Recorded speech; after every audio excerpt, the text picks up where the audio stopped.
Oh my gosh, guys. All right. Our guest today has one of what I think is the most inspiring stories that you will have heard in a really, really long time. And if you are someone who is currently facing rejection or hardship, or you have this big, massive goal that you're going after, and it just feels like nothing is working, and like you're constantly just beating your head against a wall, you are going to want to listen. This is a story of redemption. It is a story of hope. It is a story of perseverance. It is a story of massive success. And our guest his name is Keir Weimer. He's consistently named the #1 sales broker and team at Select Sotheby's International Realty. So he's doing amazing things in his business. I actually met Keir last month because he is a client of ours at Brand Builders Group, and he came to a 2-day live workshop that we had in Nashville on identifying your personal brand DNA. And so we've got these 2-day cool events that we host periodically for our clients and for the outside world. And he came to that, and he shared his story. The first day we all went around and shared our stories. And when I heard his story, I was blown away. And you're going to have to listen to the full interview to hear all the reasons why. You will get it when you listen. But I thought, I have got to have this man on my show to share about his life experience. I think part of what is so compelling about Keir is that he has accomplished everything that from the outside world looks like massive success in about 5 years. 5 years ago, he had no job. He had no opportunities. He was broke. He was living at home. And he has gone from that to being the #1 agent for Sotheby's in 5 short years. Now, what's even more compelling is what happened before that. And that's part of where you're going to have to listen, because I don't think it's right for me to share it. I think he needs to be the one to share it with you, and you're going to hear it better from him than you could from me in this conversation with him. But suffice it to say, his story is incredible. And he really, really proves that no matter what you are going through right now, and no matter what obstacles you feel like you're up against, that it is possible for you to accomplish your goals. And it is possible for you to achieve great results in a relatively short amount of time as well. And so there's a couple key things that I want you to really listen for in this episode that I think are going to be major takeaways for you. One is just going to be how he accomplished this huge level of success in such a short amount of time. And he gives both mindset and technique there. So some really, really good tactical takeaways. You're also going to learn how to stay the course after facing rejection after rejection. One of the other more business related items as well is Keir works with very high-end clientele for the most part, and he shares some of his just best practices for building relationships with ultra high net worth clients and for delivering exceptional customer service to those people as well. And guys, there's so much more in this too, but it really was not only very helpful for me with ideas for my business, but it was also just very moving. And I think it will be for you as well. And so I cannot wait for you to have access to this conversation and to listen in, because I think you are going to learn a ton, and I think you're going to be really inspired. So stay tuned, and let's get ready to hear from Keir Weimer. Keir, it is so, so awesome to have you on the Instant Impact podcast. Thank you for joining me today. Of course, I'm really happy, grateful to be here too.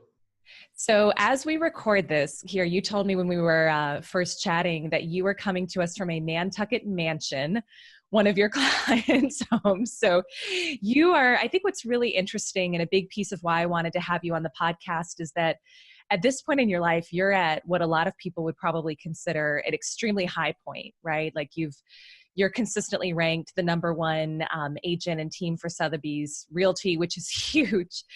You've accomplished so much. Yep. But then I think something that's maybe people don't know as much about, or something that wouldn't be as apparent, is kind of your backstory.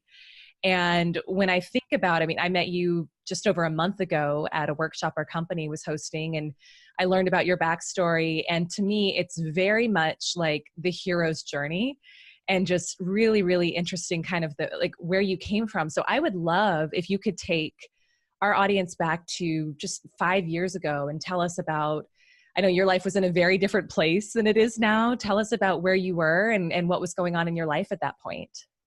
Sure. Yeah. Thanks, Elyse. So Well, for one, I think I'd like to just preface and say again, I really try to come now from a place of gratitude and understanding all that goes into a story, right, or results or achievement. And it really is a function of so many different variables and inputs.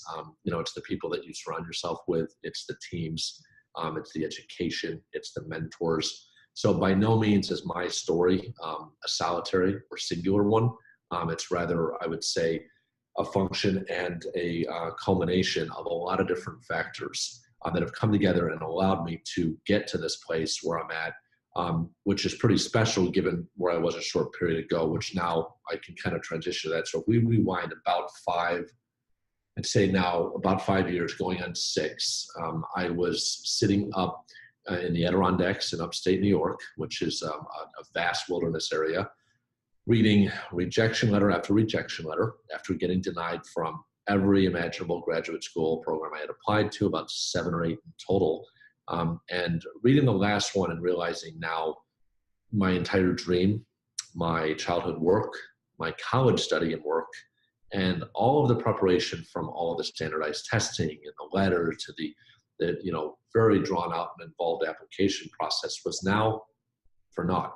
I had nothing to show for it. I was denied from every single law and business program I applied to. So within a few moments, I had to kind of stomach, although it took far longer than that, the reality that my dream, as I knew it and as I had conceived it, right, was not a reality. It was not going to be a reality. I was not going to be able to achieve it as I had thought and imagined.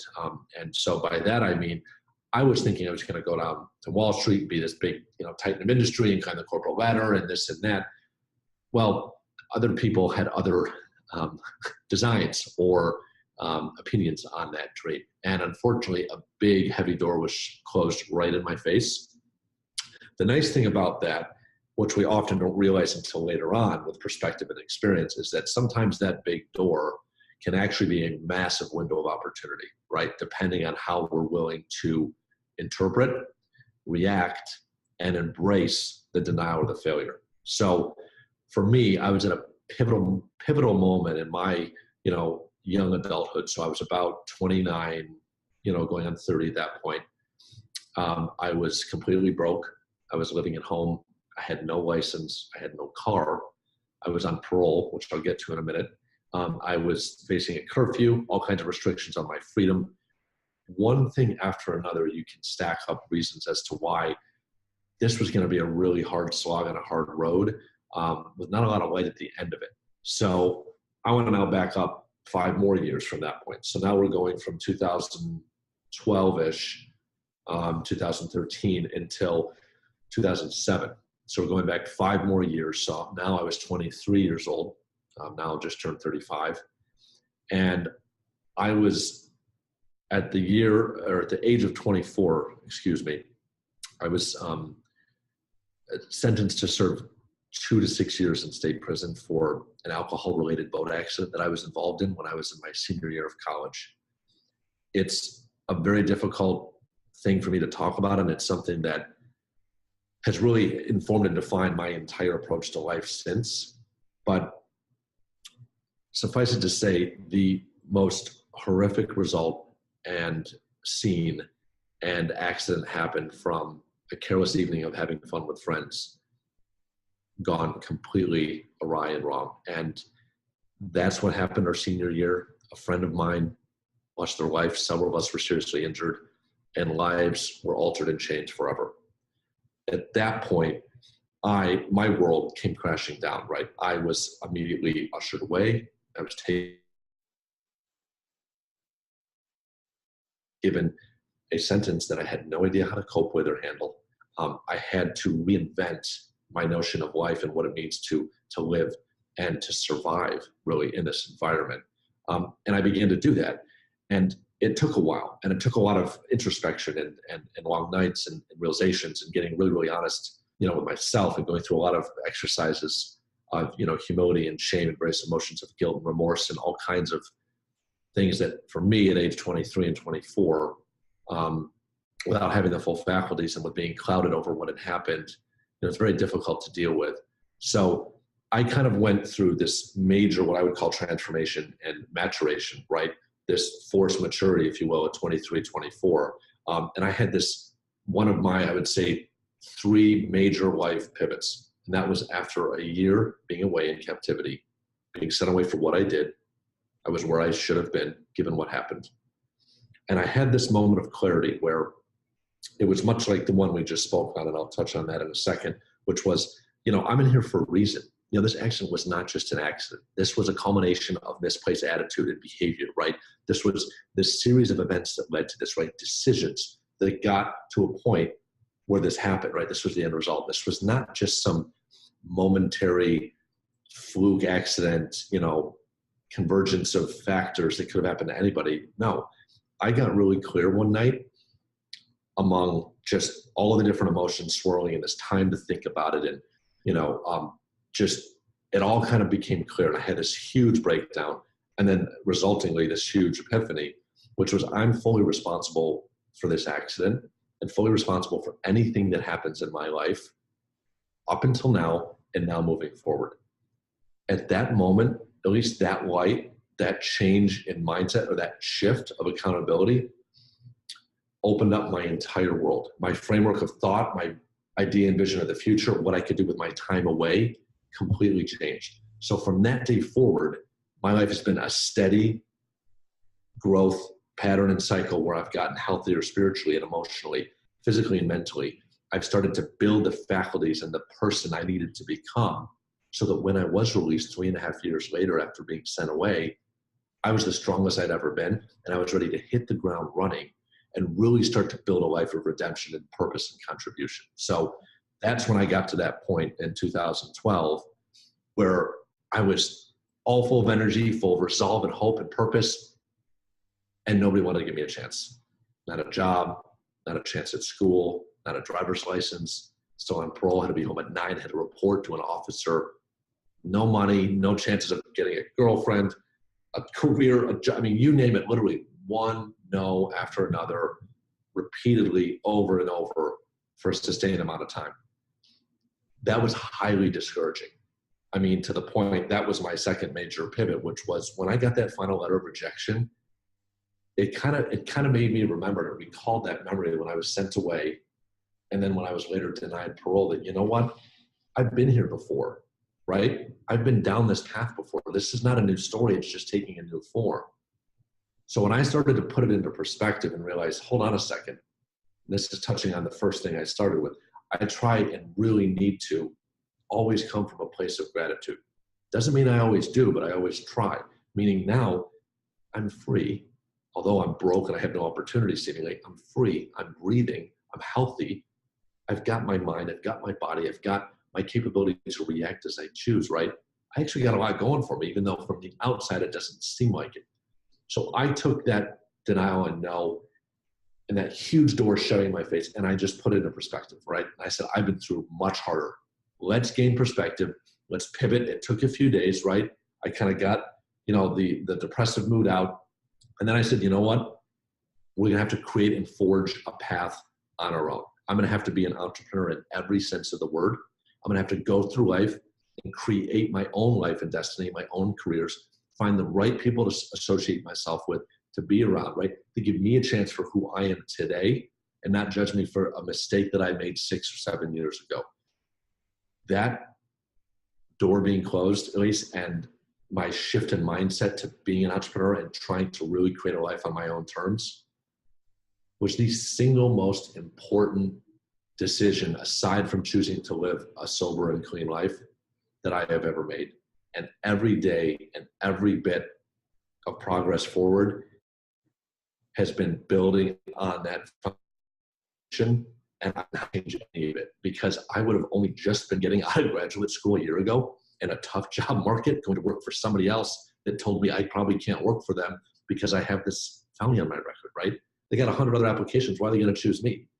Yeah. I could have been there. I could have been that guy had I not pivoted and moved into this path, which is now, which I'm excited to talk about, all that can be achieved in a short amount of time with an unrelenting focus on your vision, a work ethic that's unparalleled, and not taking no or failure as a means to slow down or to discourage you from your mission and your vision, because so much has been achieved in the last 5 years beyond what I had ever dreamed would be possible. And it gets me so excited about what can be achieved in the next 5, 10, 15, because we're just getting started. And I'm only 5 years into my professional career, and I'm 35 years old, and I plan on working until I'm like 65, 70 at least.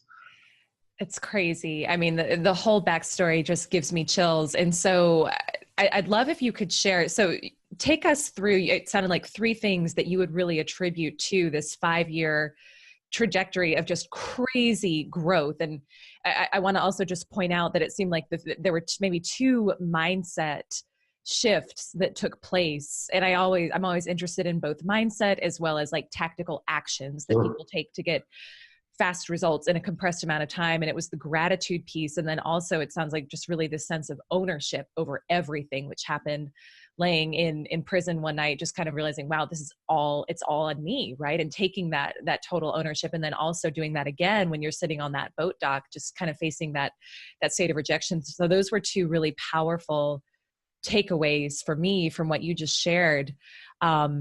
Take us through this 5-year journey that you've been on, and what would you say are the primary Sure. things that have really contributed to just this amazing growth that you've had?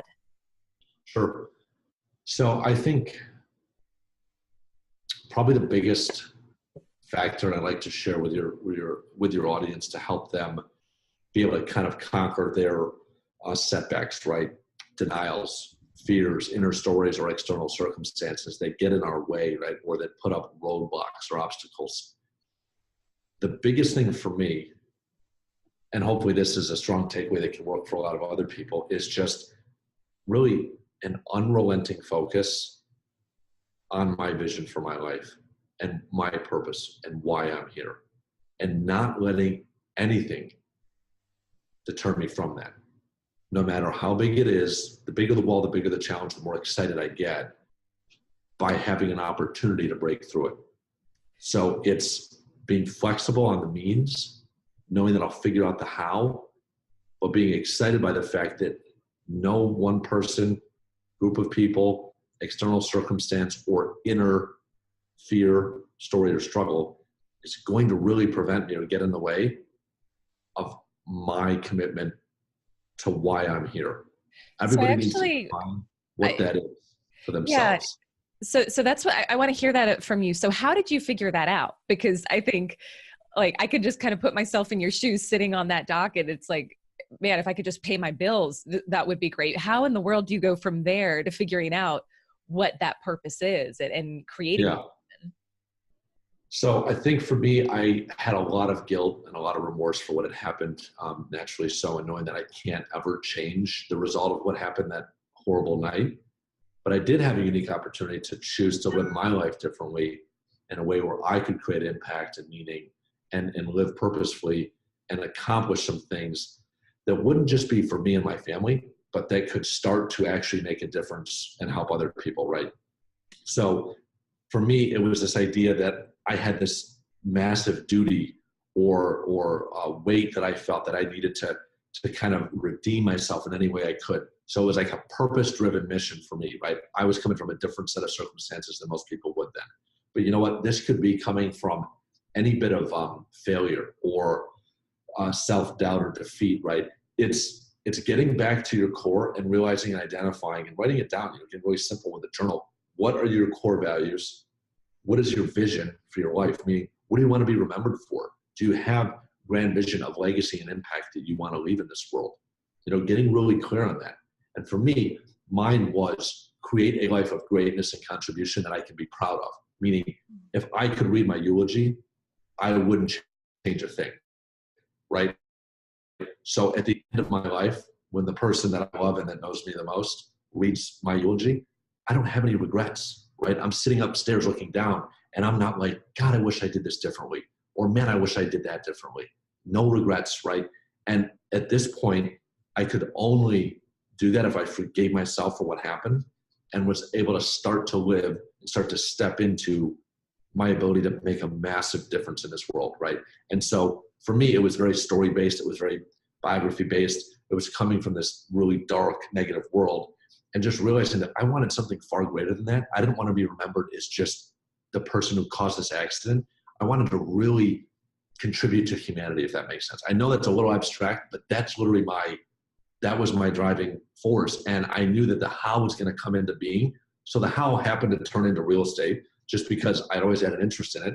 And I had an education and an interest and a skill set in entrepreneurship, always like business. So I just put those two together, got licensed, started to, make some money, which is another story of defeat. It took me 12 months to make 1 penny in my new job, which most people would have left long ago. So I took out $40,000 in debt, made no money my first year. Finally, my first property sold. And from there, it was off to the races. My first full year, we were top producer in the company. We've never looked back. So that, again, was dealing with setback denial, a little bit of self-doubt and self-defeat kind of creeping in, but realizing that it's going to be okay. It's been far worse. Like, trust in yourself, in your abilities, and just get really clear on what it is you're seeking to do. And just know that, like, you have every right to do that, right? Like, give yourself a chance. Forgive yourself from things that might be holding you back, and go after your dreams with an unrelenting commitment to your vision. And just realize that the means and the how can and will be flexible. And that's okay, right? That'll come into clarity. Mm-hmm. I mean, it's so cool to me as you talk. And I just want to also take a moment to recognize you for the way that you channeled that terrible, unspeakable experience and how you've channeled it into something so positive. Because I think part of what stands out to me about your story is that there's been this intensity of energy, and it could have been directed into something very self-destructive. Yep. But through the power of, you said something so important. You said, like, you have to forgive yourself. Because I think each and every one of us, myself included, we all have stuff that we can hold on to and think, well, because I did that, I don't deserve to have something good, or I don't deserve to have success. And it's like, we can keep ourselves in this mental prison where we're our own worst enemy and we never break through. But you were able to forgive yourself, and you did that intentionally, and then channeled that energy into just building something amazing, which has snowballed in a short amount of time. I just think that's really, really cool. And thank you, Elyse, for saying that. If I can offer anything, just think about the word perspective, right? I'd like people listening to remember that word and look at, it can always be far worse, right? There's so many people out there that are barely making ends meet, that don't even have a home, that struggle to eat, that are in prison for years and years away from their family and friends for horrible, horrible things. And you know what? Like, we oftentimes get so caught up in our own expectations that we place on ourselves and our lives that we truly forget all that we have to be grateful for now in this moment, and be patient and forgive and give ourselves a chance to step into our greatness and our purpose, right? Realize that it doesn't always show up immediately or in a week or a month or a year, but we just can't ever give up on that. We have to be committed. Once you get clear, right? Step one is getting clear. What do you want out of life, right? What is your mark? What is your impact? What do you want to be remembered for? Getting clear on that and your values, and then finding your path, right? Until you do that, you can't forge a path, because you're going to be all over the woods, right? You gotta get clear on those things first. And that sometimes takes a while, and needs to have input from mentors, life experience, school, personal development, all those things, right? But once you can do that, I mean, life's a big open canvas, right? Because we've never lived in a better time than right now to go after and pursue your dreams with vigor and determination and, energy, and actually have a chance to make a really, really big impact. Never been a better time in the history of mankind than right now, with the access to resources, distribution, exposure, capital, investors, partners, all these things right now in this best economic system in the world, where we can literally go after our dreams and make them a reality. There's never been a better time. Inner dialogues and those inner things we tell ourselves, like, well, we don't have enough money, or there's already too many people doing it, or I'm not going to be successful, or it's too risky. Those are self-defeating negative storylines and talk that we need to divorce ourselves from, because they're simply not true. When you give yourself a chance and you go after your dreams, you'd be amazed at what can happen. So give us some of the tactical things that you did over even, gosh, the first 12 months in real estate when you're starting out and it's like Yeah. nothing's happening and nothing's happening, at least nothing financial yet. How Yeah. did you stay connected to that vision and how did you keep going? Were you writing it down every day? Were you meditating on it? Like give us some of the Yep. tactical things you did. So for me, I wrote really early. I said, okay, what do I like? I have an interest in real estate. What am I good at? Business. What do I go to school for? Business. Okay, so let's go into real estate. Let's get some transactional experience, early way to make some income as an agent and go from there. I did that, but I targeted, and I had a business plan. I wrote it together. I wanted to get everything really clear. I targeted the top part of the market. Typically, very luxurious homes. It took a while to sell. And I did so in the community where this accident happened, where I had a major risk I was taking that I could have been totally shunned and nobody giving me a chance. The community opened their arms and gave me a second chance. And I was able to list over $30 million in real estate with 30 different listings in my first 12 months in the business, which is literally almost unheard of, but not one of those sold. So I spent all this money and time, over $40,000 in advertising, training, marketing, not one penny came in. So I'm getting to month 12 and I'm scratching my head like, okay, this is starting to get pretty bad. What are we going to do here? I can't go on like this for too much longer. When is it going to turn? And then I put perspective down, right? Came back to perspective, which was, you've been in far more difficult situations with far worse news, with far longer odds. Hold it out, ride it out, have faith in your vision and in what you're setting out to do, and success will come. The next month I sold the first home, and one after another, they started to sell. I kept the vision. I didn't give up. And that second year, I made over $250,000 after making $0 my first year back in the working world at age 29. That's so crazy. So you actually just brought up something that I had wanted to ask you about, and I didn't realize that you went back and sold in the market where the accident had happened. One of my questions for you was, I know you do primarily high-end real estate. And so obviously there's there's these different elements of building relationships with ultra high net worth individuals. And all those things that can be challenging enough on its own if you're not someone who comes from that. Like, I'm not someone who comes from that background, and probably a lot of people listening, they don't come from that background either. But then you have the added challenge of talking to people about your story. So I was going to ask you about, how did you bring up your story? I'm guessing people already knew, right? They already knew. So how did you go out talking about the transition? And I think that's a very brave and scary thing to do. So how did you approach that when you were having these new potential client conversations, talking about your background and your transition? So I kind of made a decision that I wasn't going to bring it up unless I was asked. I didn't think, after talking to some mentors and, my colleagues and people at my company and brokerage, that it's not necessarily germane and relevant to whether or not I can service a client and get their high-end property sold, right? Everything's out there, full transparency. You Google my name, you'll find this on page 1. Didn't change my name, didn't run away from it. I went back to the town where this highly publicized accident happened, put my head down, worked hard, and started to build a business. And to be honest, the surprising reality is it almost never came up, but probably almost everyone knew. So people were giving me a chance to see how I would behave, how I would respond, and let action speak louder than words in this small town. And I think they did over time. And the universe with me after that first year of being patient and diligent, working harder than everybody, putting my head down, not taking no for an answer, and really getting good at my craft, right? So I could deliver based on results that my company stood for, that we were able to deliver on the marketing end, on the client service end. That is what I focused on. And, when you do that, I think, and you put that energy out there, it comes back. And it took a little while, right? Most people give up at the 5-yard line and they never get to experience success, even though it's right there on the other side of the door, staring them in the eyes. They can't see it. Right? You got to continue to push through and never give up, because when you do, and you kind of pierce through that veil, that wall, then the curve exponentially. And that's exactly what happened. And I was repaid for the patience and the hard work and the belief and the faith in myself that I was going to deliver on my promises and do what I said I was going to do, and ask people indirectly and almost subconsciously, give me a chance. Let my actions and results speak louder than than my actions and results from 5 or 6 years ago. Mm. Well, and you know what it does too, I think, to just not run or hide from it, is it creates a massive level of respect.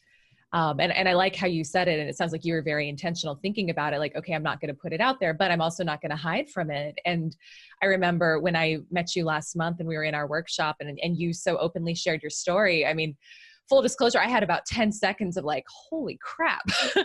And then all of a sudden it was just this huge amount of respect for the fact that you were sharing it. Cause it's like any of us who drank in college, and it's like any of us could have done that. You know what I mean? And so I think for somebody who's listening, who may have something that was a big challenge in their past, or maybe something they don't feel comfortable sharing, what I'm hearing from you is it's like, you don't necessarily have to lead with it, but be honest about it. And if you're asked about it, put it out there and just own it. Exactly. And that's what I did. It did come up occasionally, and I would talk very candidly at an open table in front of people I'd never met before. And it was hard. It was a vulnerable act in faith and trust that they'll give me a chance. And when I did that, and when we had conversations, I didn't lose one client or presentation.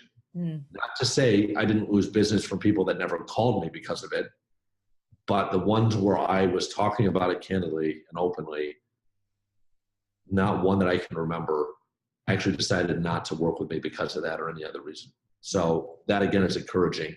And it's a nice vote of confidence in the human race, right? That we actually are, despite what the media might tell us, willing to give people a second chance, and willing to believe in a turnaround story. And the fact that, one event, as horrible and tragic as it could be, and as this was, does not have to be life-defining, right?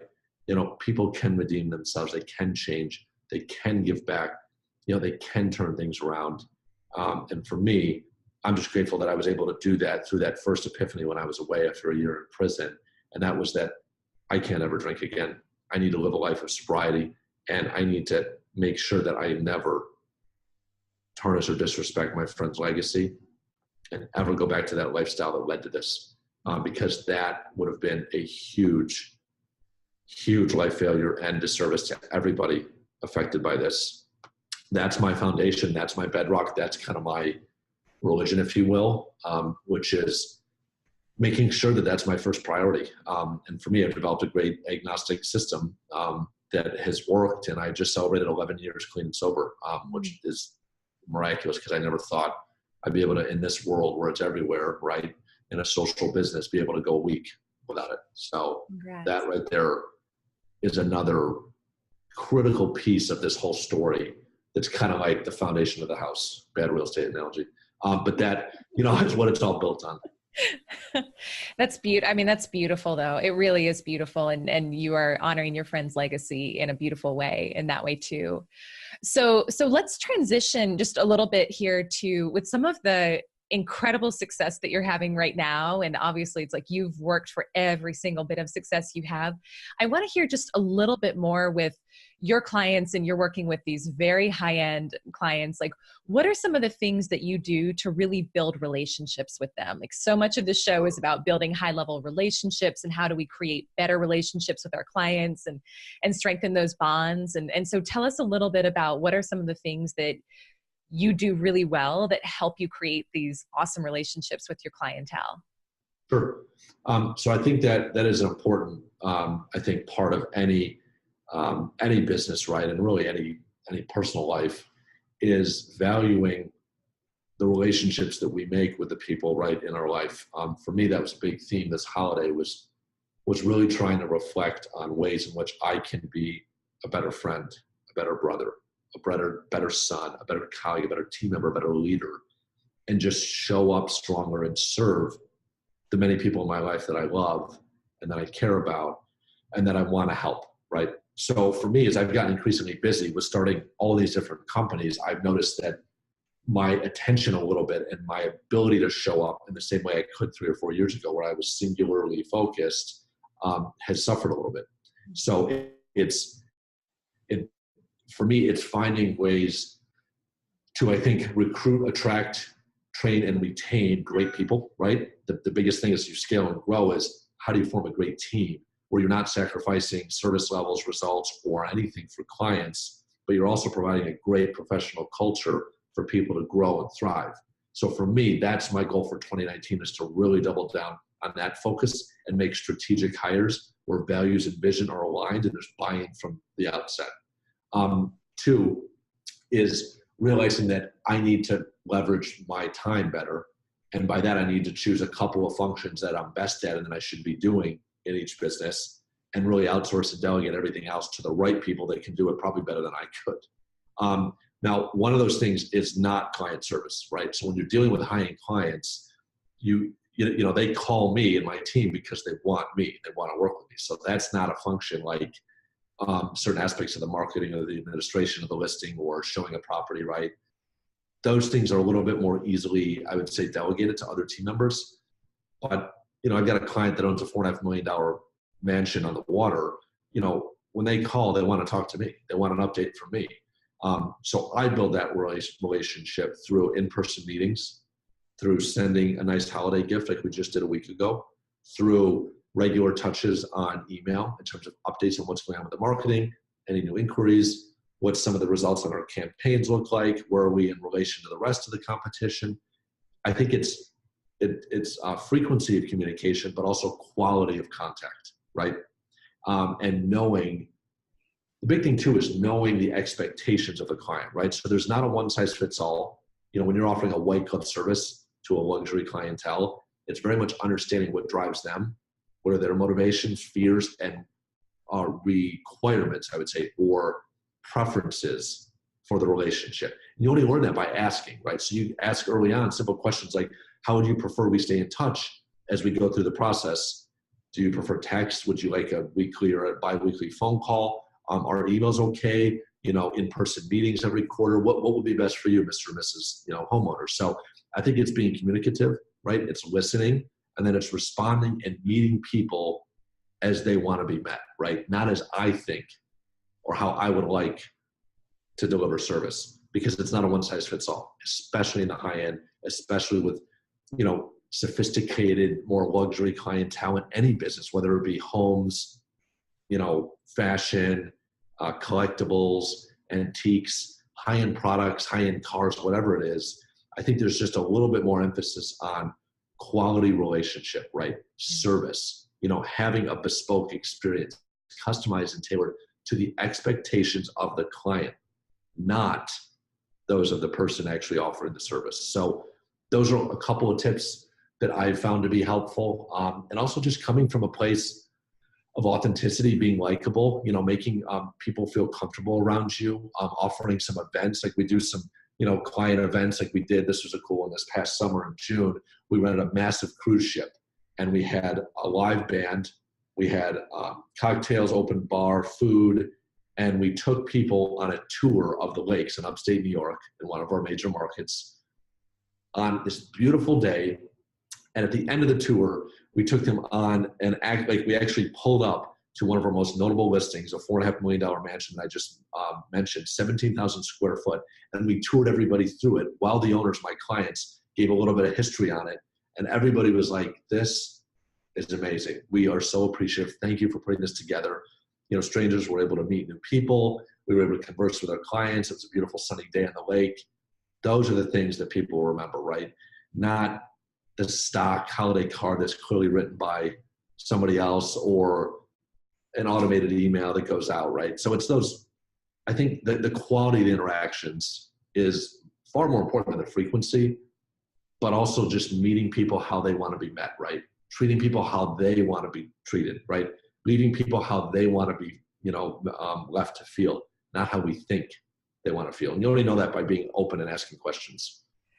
I love all of that. And what I love about it too is that it's really, it comes down to the wow factor of each interaction. And I don't mean that necessarily in a financial way, because I think that's an important distinguishment with what you said, is that clearly, like, you invested a lot of money in that cruise, but it's also even just when you're communicating with someone, how are you communicating with them the way they prefer to be communicated with? So it's not that it has to cost a lot of money necessarily, especially if you're first starting out, but it is just being thoughtful in each and every interaction. And I think we're in such a world where we're conditioned to just want to check the box and move on. And if somebody is really looking to build deep relationships with their clients, with their network, with their colleagues, it pays to slow down a little bit so that you can speed up your results. It's like slow down and really be thoughtful and intentional in each interaction, and that will compound and that will give you such a greater return in the long run as well. I mean, this is incredible. Like, I could talk to you all day long and hear just so much, because I think your perspective is so rare and it is so refreshing and it is beautiful. And it's something that I hope everyone who's listening can learn from. And I know you're devoted as part of your legacy to really inspiring people to break free from whatever sort of prison they've set up for themselves and to really fulfill their true potential. So tell us just any parting words that you would want to share with the audience, anything else that I didn't ask you that would be important for you to share?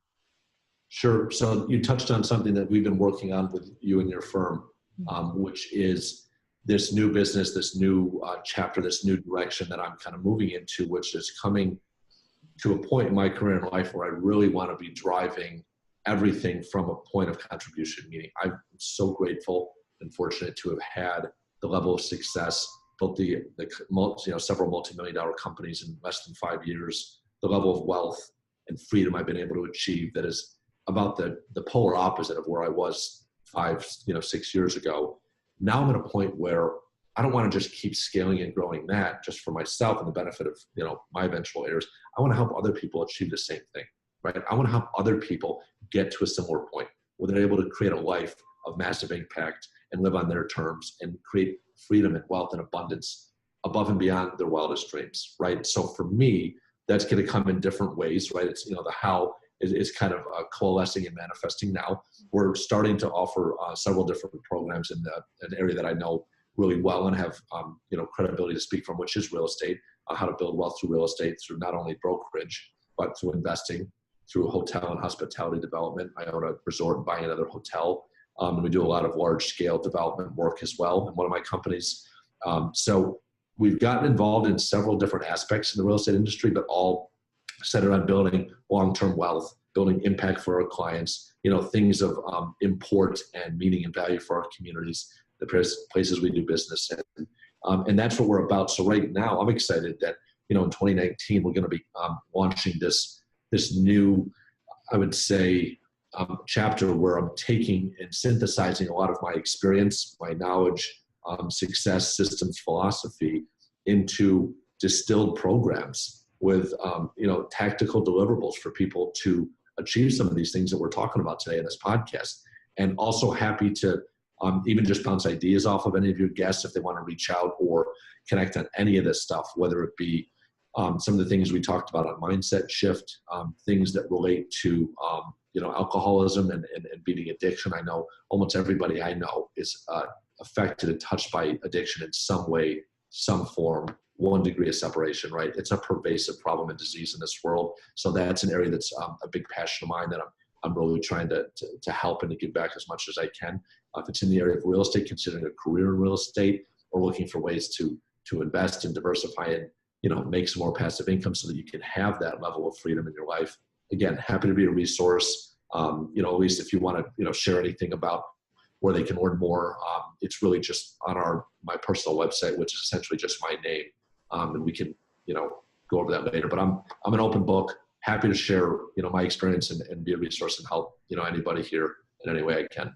That's awesome. So tell people what is the best way for them to reach you, and maybe just spell out your name so people can find you. Thanks. Yeah. The best way, guys, to reach out would be probably on my personal website, which is keirweimer.com. It's spelled KeirWeimer.com. Or you can follow me on social media. We've got several pages related to that name on Facebook and Instagram, probably my 2 favorite platforms right now. But the website's a good place to start to learn a little bit more about what we're doing. Some of the other companies that I've started to give a little bit of background and perspective. That's what I would kind of leave with. Yeah. Hey, Keir, thank you so much for your generosity, for sharing your story, for being an inspiration, and then also just for the work that you're doing in the world today to inspire other people and to help other people live a life of freedom and wealth and abundance. And I just really appreciate you. And I know everybody listening does as well. And I just want to thank you for your time today.